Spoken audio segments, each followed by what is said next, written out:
1948, the Friars were asked to take on the missions of Zululand, South Africa. And so there were a group of young men who gathered their things, put them into trunks, and found their way over to South Africa. I've been in South Africa since 1964. At present, I am parish priest of the Sevite parish at Matuba, which is a quasi-urban parish with 19 rural congregations. When we first came to Zululand, the concentration was on Catholic schools.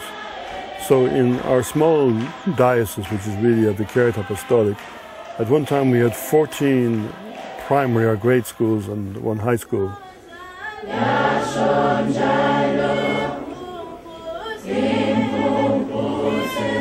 Start of the Sea High School, it was founded by the three Sevite friars. They came from Chicago, but via Swaziland. Then the school grew, and of course all outstation they also now had their mission schools. But for quite a long time, what actually happened, the school could not afford now to pay salaries of the teachers. Unlike Ireland and Australia, the government did not subsidize teachers' salaries. We could no longer afford them. So, but now the property still belongs to the church.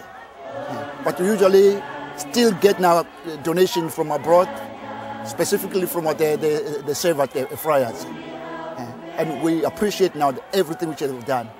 So then we knew we had to do something different, and we concentrated on training people for lay ministries. We first started off with putting parish councils in place, and then we got into ministry training, and today they're a wonderful help to us.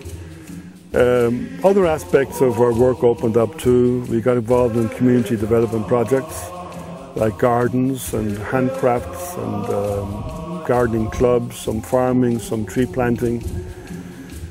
And most recently, our main emphasis has been on the AIDS apostolate. It was the Servites that brought us out here in 1966 and helped us to start off the work. We were living on the mission, and they helped us with vehicles and so on in the early years. And you can see this is a Servite church that we're using here.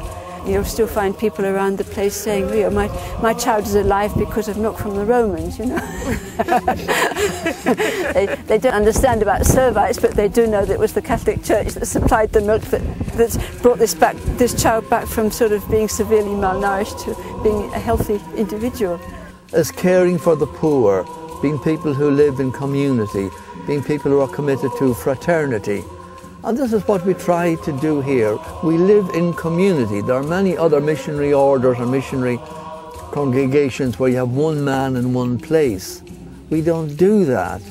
We always have two or three, because it's very difficult to talk to the local people, to the Christians, about building community if you yourself don't live in community. And that helps us when you go to the community we serve. If you know to serve each other in the community house where you stay, it's easy to serve also the people. Like if you stay alone, you end up wanting to be served than to serve.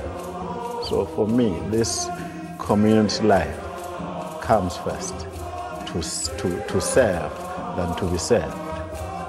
Since 1948, we've had responsibility for the territory of South Africa in Zululand, KwaZulu-Natal area, and that's continued to grow and establish itself as a full-fledged church.